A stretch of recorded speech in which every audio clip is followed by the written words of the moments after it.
Bem-vindo, alunos e alunas, ao nosso curso de Gerenciamento Avançado de Processos de Negócio. Eu sou o professor José Ricardo e estarei com vocês nesta viagem. Vamos lá. Primeiro, uma breve apresentação do curso sobre os módulos que nós teremos aqui. São 9 módulos, tá? Aqui nesse módulo inicial nós vamos ter os conceitos iniciais de gerenciamento de processos de negócio. No módulo 2 nós vamos identificar e classificar os processos da nossa organização. No módulo 3, gestão de processos e a tecnologia da informação, a TI, como esse casamento deu certo. No módulo 4, uma metodologia de gerenciamento de processos de negócio, para a gente já poder então gerenciar os processos que a gente tem dentro da organização. No nosso módulo 5, indicadores de desempenho em processos de negócio. No módulo 6, o gerenciamento da rotina do dia a dia, do que a gente faz no nosso trabalho. No capítulo 7, a gente vai ver como criar um ambiente para implementar melhorias. No capítulo 8, são os fatores que garantem os resultados do sucesso desse nosso projeto. E no módulo 9, ferramentas para avaliação e melhoria de processos de negócio. Tá legal? Bom, aqui eu vou deixar para vocês uma bibliografia recomendada, tá? Vocês podem paralisar o slide quando vocês puderem, para vocês pegarem essa bibliografia, que é uma boa bibliografia para vocês terem como base, né? Se vocês quiserem também se aprofundar nesse curso, tá legal? Então eu deixo para vocês esses 10 livros, tá? E vamos começar então o nosso módulo 1. Nesse módulo 1, como eu falei anteriormente, nós vamos ver os conceitos iniciais do gerenciamento de processos de negócio, tá? Então aqui tem um índice do nosso capítulo. Primeiro nós vamos conceituar os processos, depois por que o gerenciamento de processos é importante. Como terceiro, organização horizontal versus a organização vertical. Em quarto, agregação de valor nos processos. Melhoria contínua e mudança por ruptura. E por último, a representação dos processos de negócio. Bom, turma, conceituando processos. Nós vamos ver aqui algumas definições sobre processos, tá? É importante a gente saber também que as transformações no panorama competitivo, né, que a gente tem sofrido, né, ele tem apontado para a necessidade tanto da agilidade nas mudanças, tá, um conceito bastante importante, quanto de novos conceitos e práticas de gestão, entre os quais destacam-se o nosso curso, que é sobre gerenciamento por processos. Esses elementos podem ser considerados vitais tanto para a garantia da sobrevivência da organização, como para a sua promoção do diferencial competitivo. Tá? Então nós vamos ver aqui como pontapé inicial do nosso curso algumas definições que são utilizadas no gerenciamento de processos. Tá? Nós vamos ver alguns autores que classificaram e deram essas definições sobre o que é um processo. Então primeiro nós vemos Hammer e Champ. Na concepção deles, processo é um conjunto de atividades que juntas produzem um resultado de valor para um consumidor. Para Davenport, é uma ordenação específica de atividades de trabalho, ou seja, eu tenho uma ordenação de atividade de trabalho, um fluxo de trabalho, né, através do tempo e do espaço, com início, um fim e um conjunto claramente definido de quê? De entradas e saídas, né? Então, nesse conceito já é um conceito mais rico, tá legal? E Nigel e Roseman, eles afirmam que processo é uma ordenação lógica de atividades que são executadas para transformar um objeto de negócio com uma meta de concluir uma determinada tarefa.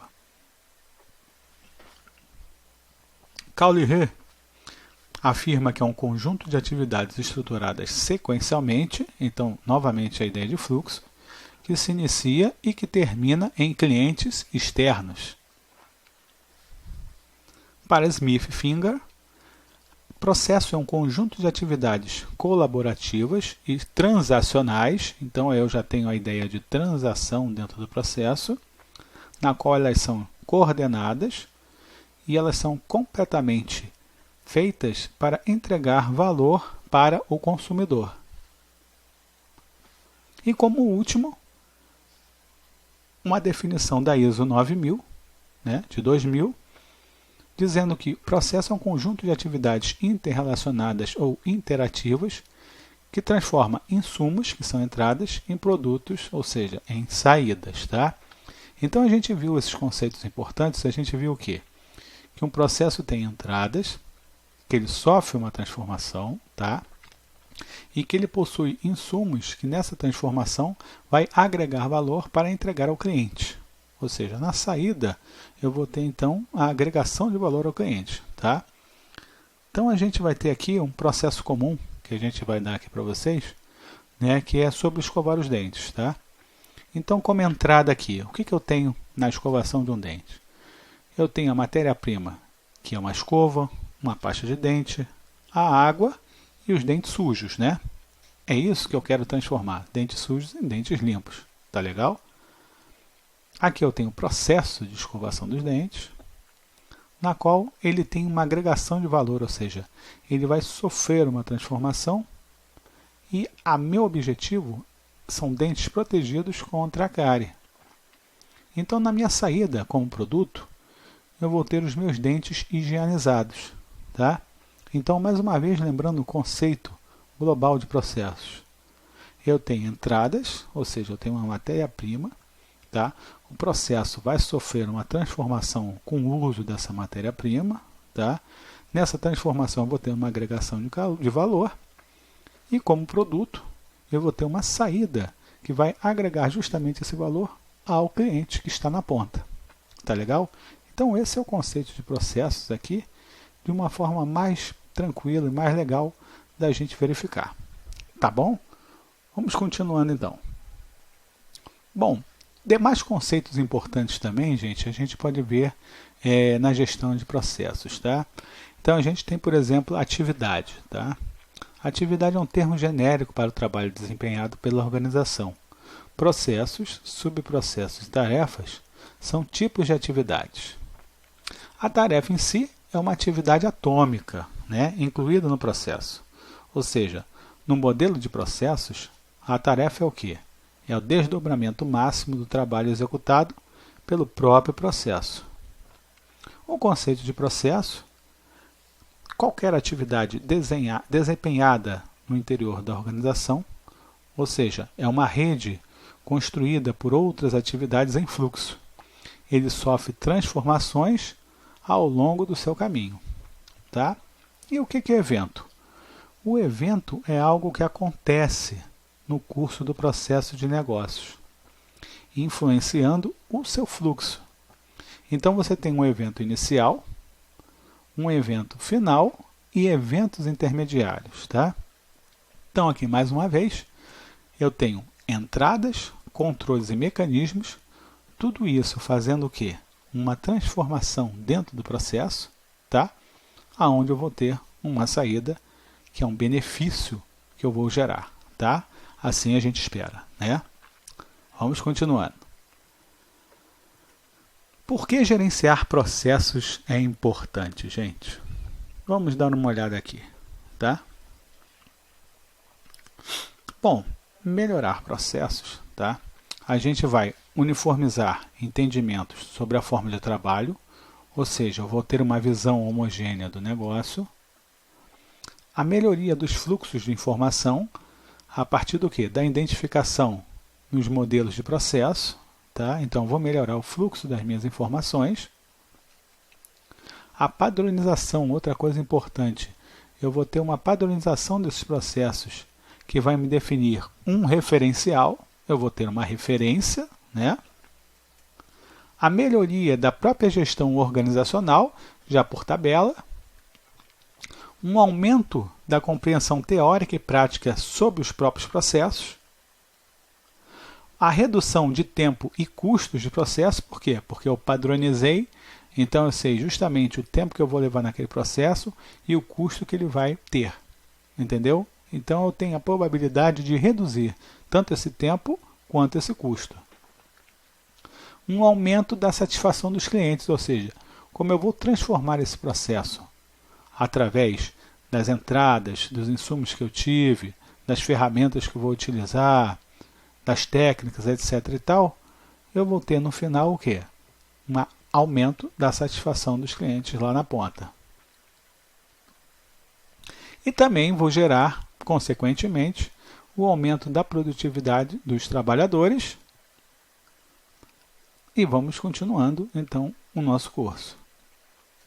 Agora, novamente, melhorar processos é uma ação básica para organizações responderem às mudanças ocorridas em seu ambiente produtivo.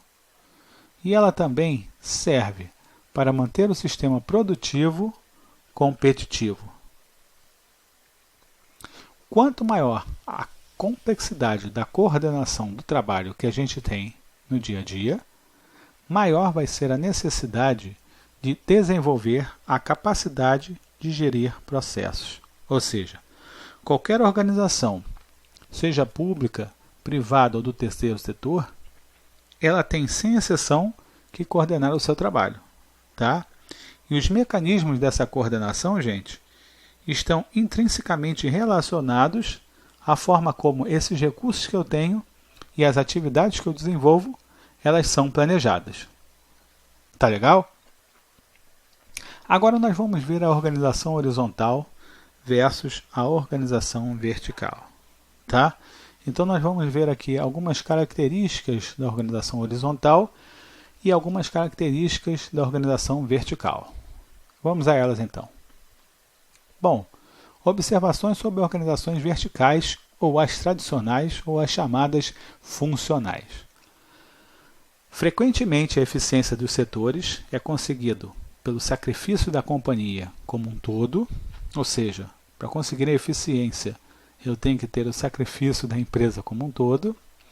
Trabalhos que requerem cooperação normalmente são fatores de problemas, ou seja, quando eu envolvo mais de uma pessoa para realizar um determinado trabalho, eu tenho problemas no relacionamento, tá? E problemas na sinergia.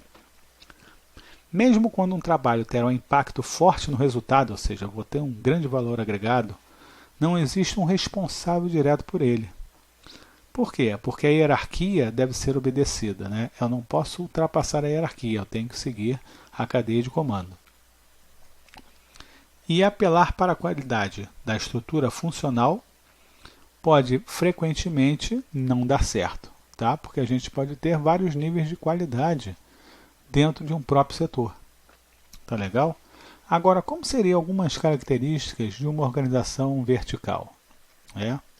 De uma organização horizontal. Ela provê agilidade nos processos, tá? Já que ela é orientada a processos. Eu tenho uma melhoria na velocidade da resposta ao próprio mercado. Eu tenho também uma melhoria na capacidade em prover produtos de massa personalizados, ou seja, eu consigo personalizar produtos de massa que a minha empresa fabrica. E eu tenho um aumento da eficácia e da eficiência nos processos que eu desenvolvo. Tá? Então, pessoal, quanto à estrutura da gestão por processos, parece que existirá sempre um formato matricial, por mais que a gente lute por ter uma organização horizontal. Tá? Ou seja, sempre vai aparecer linhas de autoridade funcionais, que serão verticais, mas também vai aparecer linhas de autoridade por processos, que são as horizontais que a gente defende aqui. Ambas cruzam as funções organizacionais. Tá? E a eficácia da organização vai depender muito do nível de autoridade do chamado dono do processo. Que a gente vai ver esse conceito mais para frente em outros módulos. Tá legal, turma?